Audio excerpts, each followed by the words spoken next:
Hi,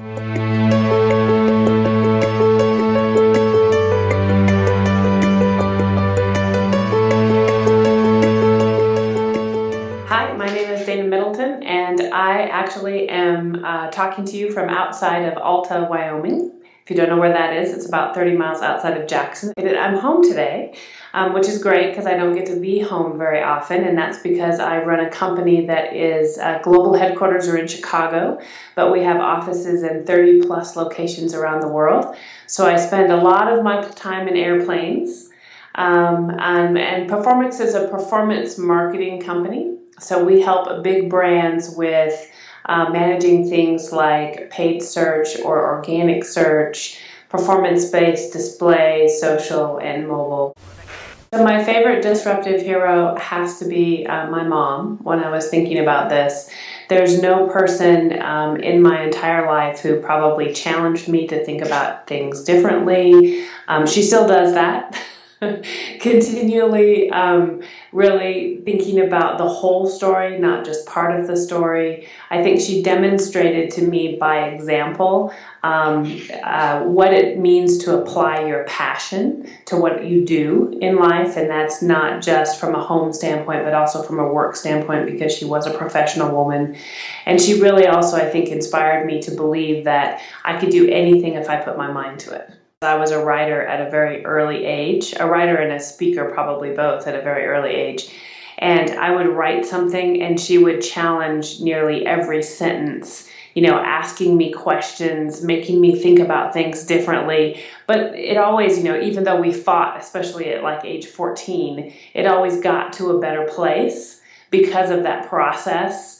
And I still look for that actually in an editor today. I would say I look for that in a partner in my life today. My husband and I are very equal and very spirited, perhaps, in our approach to life.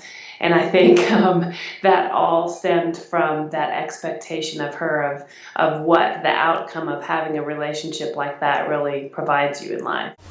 My favorite disruptive change has to be the internet and how it connects all of us and all of the associated devices that it's now, I think, bringing about.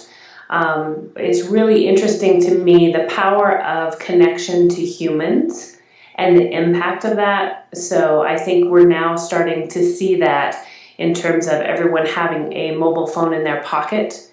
So what really demonstrates this or brings this to life to me is the fact that generators are now selling in developing countries, not because people want to cook hot meals, not because they want to heat their homes or cool their homes, not because they want to light up their homes at night, but because they don't want to have to walk 4 hours every 2 days to charge their mobile device.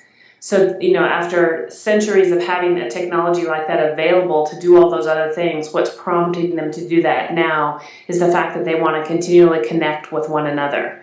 And I think that's extremely powerful. Marketers are struggling with this just like everyone else, because behavior changes that have occurred, you can't put that back in the box because expectations have changed so much because of the internet and our ability to connect. Today, the expectation is about having a relationship and about participation. So in the old days of marketing, the really nutshell is the fact that as marketers, we were supposed to change someone's mind with a message. We had a perception goal.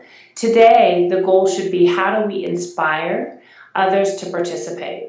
If you think about marketing today in terms of the language that we use, it's all war-based metaphors, which is also really interesting. And we can thank Jack Trout and Al Reese for that, who wrote the book Positioning in the 1980s. It was very hot. And their whole proposition was really this notion and this metaphor of war. But if you think about it being a more nurturist approach, my thesis is that it needs to be more like gardening. That should be our new metaphor, as a more nurturing type of environment, because war doesn't work very well when you're trying to develop a relationship with someone. The current disruptive change that we're struggling with as a business, I would say, builds on this whole notion of this participation age.